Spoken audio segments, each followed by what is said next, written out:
Tao po! Cute ka ba? Animal ka ba? Oh, kita mo yan si Bukalbo? Oh.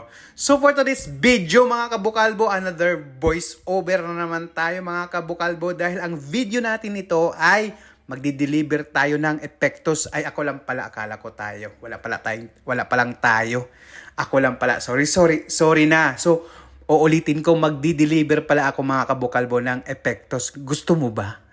100% legit to. So yun na nga mga kabukalbo, pupunta ako ng Terminal 3 at para i-deliver itong epektos na in-order sa akin ng isang client ko na nasa ibang bansa. O, di ba? Napaka-legit international. O, di ba? Kaya ako sa'yo, bumili ka na. Hoy, baka ano nasa otak mo. So, ang product na ito mga kabukalbo ay ito yung pinopromote kong Hera Glow. O, di ba mga kabukalbo, international. Isipin mo yun, kaya ikaw bumili ka na, napaka-legit nito, 100%. Promise. Hoy! So ayun na nga, andito na ako sa North. Ay, yawa. Sorry. So papunta na nga ako nito yung mga kabukalbo sa Luneta Park. So, uulitin ko mga kabukalbo ha, Hera Glow po itong dadalhin ko sa Terminal 3, doon ko imi-meet up yung magdadala nito kasi ang nag-order sa akin nito ay nasa ibang bansa.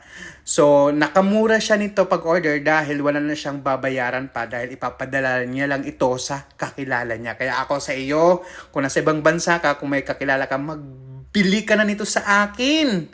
Napaka-legit nito. Though yung nagpo-promote lang is Bukalbo, but the product is 100% legit. Hindi po nakakalbo yun. Hoy! Iba po yung pagdating sa buhok. Ikaw ha, kung ano yung nasa utak mo. Ulitin ko, legit po itong Hera Glow ha, 100% napaka-legit. Kaya ako sa'yo mag-order ka na. So, i-grab ko lang din tong opportunity mga kabukalbo na mag-thank you dun sa buyer ko dahil talagang tiwala siya sa akin kahit first time niya mag-order sa akin ng product na to pero wala siyang hesitation sa sarili niya. Talagang bumili agad siya kasi gusto niyang masubukan. O, di ba? So, dapat ganun yung mindset mo. Hindi yung kung ano yung nasa utak mo. Mindset ba? Mindset. Ano do? Pinagsasabi. So, ayun na nga. Andito na ako sa Roas Boulevard. Mga kabukalbo, kayo na bahala. Mag-enjoy ka na sa video ha. Ganyan lang yung mga video ko mga kabukalbo kasi nga buti nga nakapag-video ako mga kabukalbo dahil walang traffic. So, ayun na nga, andito na ako sa EDSA. Yan, malapit na ako sa airport mga kabukalbo. So, ulitin ko mga kabukalbo ha, international ito. So, tingnan mong tiwala niya binigay sa akin. Nag-order siya ng maraming product kasi gusto niyang matry dahil nga, legit nga ito mga kabukalbo. Ako sa'yo marami talaga itong benefits talaga. Promise. Though, bukalbo ako ha, pero ang product mga kabukalbo, iba yung effect ng product. Hindi nakakalbo yun. Hoy! Nakikinig ka ba?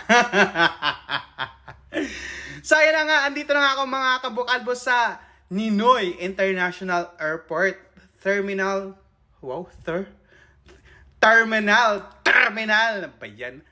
Terminal 3. So, di na ako mawawala dito mga kabukalbo dahil I've been here already. I've been here. Tama ba? Ano daw? I've been here already mga kabukalbo. 3 times, 4 times, 5 times, 6 times. Mga ganun na. Kaya hindi na ako mawawala. Dati kasi nung first time, di ko kasi alam eh. Alam mo naman, di ba? Ganun kasi yung pag first time, di ba? Pag first time, talaga mabibigla ka. Di ba? Wala namang first time na magaling agad, di ba? So, syempre, pag first time, daanan mo talaga yun, mabibigla ka, yung magugulat, ganun pala yun. Ano daw, ang layo na, magdi-deliver lang naman. So, yun na nga, ito na yung Terminal 3, mga kabukalbo. Sa mga hindi pa nakarating, yan, tingnan mo yan, apakayabang, no? So, yun na mga kabukalbo, tintab ko na pala talaga. May pakindat-kindat pa bukalbo nyo. Wala na pala ako sasabihin, wait lang. So ayan mga kabukalbo, nandito na ako sa Terminal 3, ayan.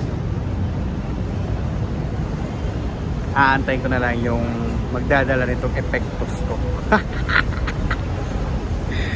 So mamaya pa yung arrival niya 10 sa domestic airport. Domestic airport. Tapos ilipat siya mamaya dito Terminal 3 kasi papunta na siyang ibang bansa.